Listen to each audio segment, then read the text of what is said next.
All right, so they seem to be enough people interested in these that I'll keep doing them periodically. And I'm going to build off of where we were last week. And so you notice here I've changed the play call at the top. We're going to go curl Y Otter pivot.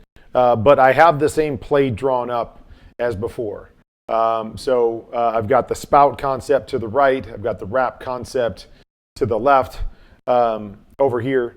But here's what I'm going to do is I'm going to change this up, and I'm going to put curl on the backside.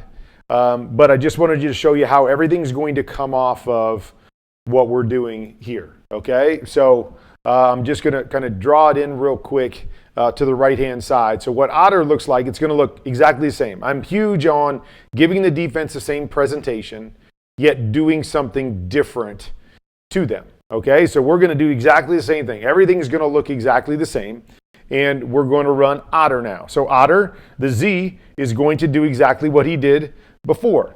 He is going to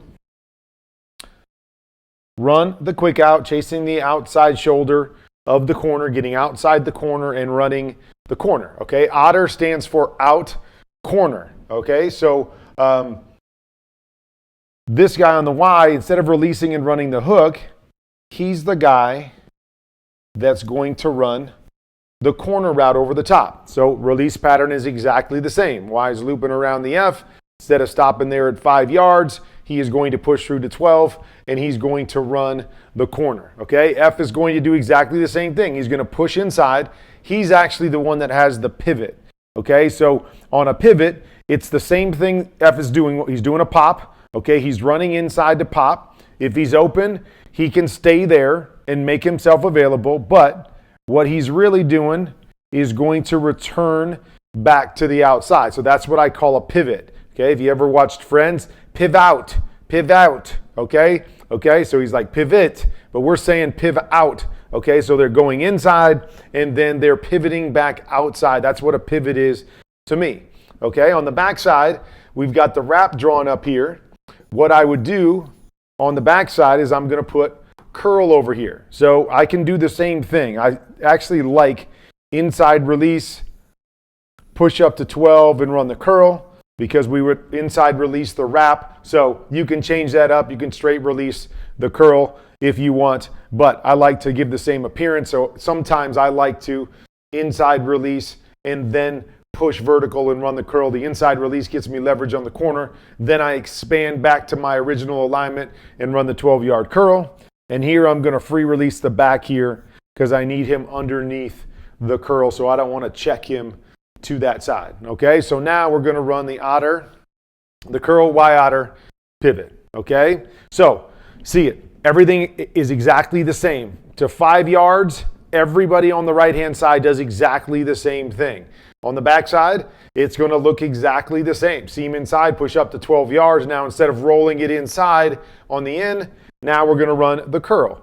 All right, front side, with the Otter. So there's a couple different ways to look at this, okay? And so if you have a corner off look, okay, whatever that corner off look is over there, it can be 3 or 4, but you got a corner off look. You can kind of peek the Z over here and say, well, if I like the corner being off, the Sam's tucked inside, I can come out and almost alert the quick out and just take it, okay? But I'm not necessarily going to read that side because anytime there's a corner off, I kind of expect, okay, this corner to fall back and play the corner route. It's not really a true high-low because this corner's responsibility is not the flat and this deep portion. His responsibility is the deep portion.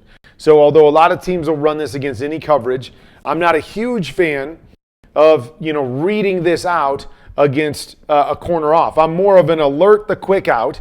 If you think you have the quick out now, if the Sam takes away the quick out and buzzes hard out there to take away the quick out, you can always replace back inside to the pivot. That's why the pivot's there. Mike stays inside, we bang off of the Mike, and then we run away from him, and that becomes our check down to that side if we stay there. Or if the Mike pushes through, you can check the quick out. Oh, Sam buzzes. I can work back to the inside. The Mike pushes. My pivot's probably just staying right there over the guard, and I'm just going to pop it on him. So we can stay that side.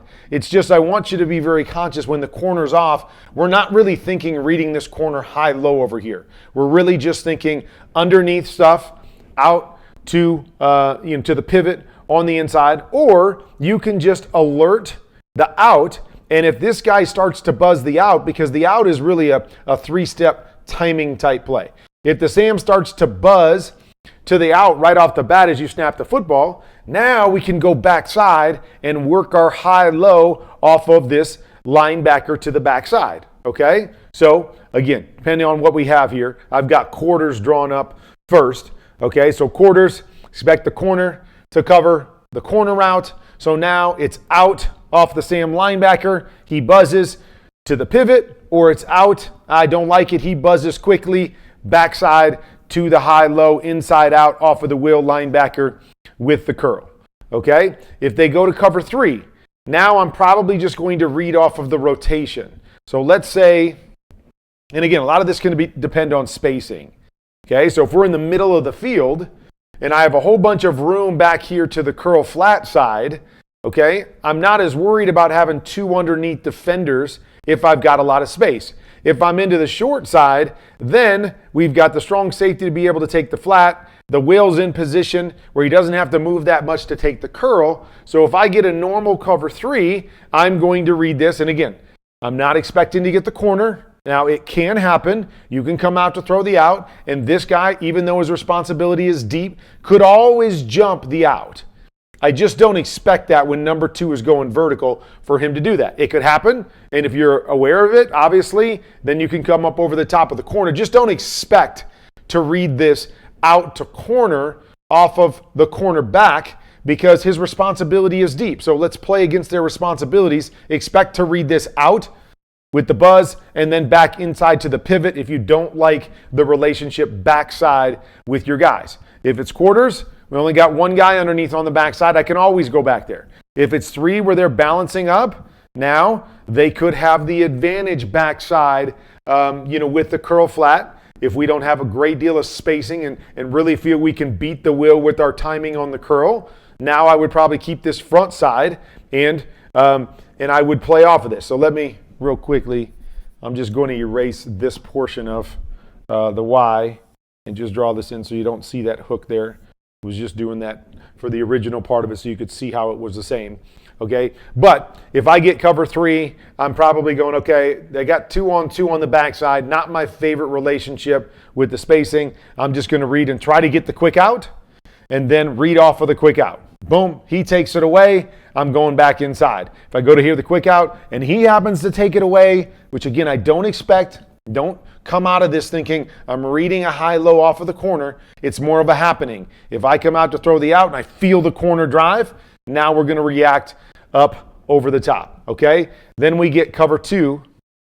Well, let me go back to cover 3 because there's a couple different kinds of cover 3.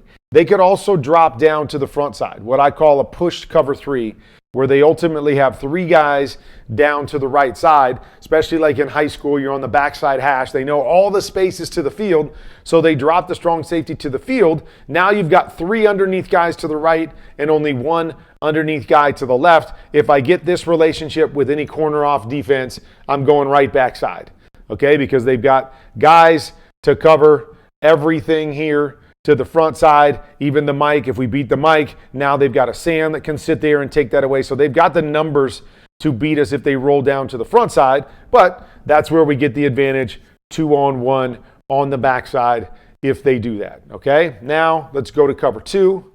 Okay, they go to cover 2, drop this guy down, drop this guy down, okay? And now we get a cover 2 look. Now I am thinking high-low off of this cornerback over here, right? Because his responsibility now is out to corner. He's got both of these things, so we're going to force him to cover that depth, come out, read the quick out. He jumps it, he stays flat, he keeps his hips to the line of scrimmage. We're going to get up over the top of him to the corner route. Okay, one thing that I always do with my number 2 receiver is I always burst my number 2 receiver out. Okay? So I just want to talk this through with you guys. Okay, so we could run this 2 different ways. You notice that I call it Y Otter up there. So with Y Otter, now the Y is coming from the inside and he's running the Otter.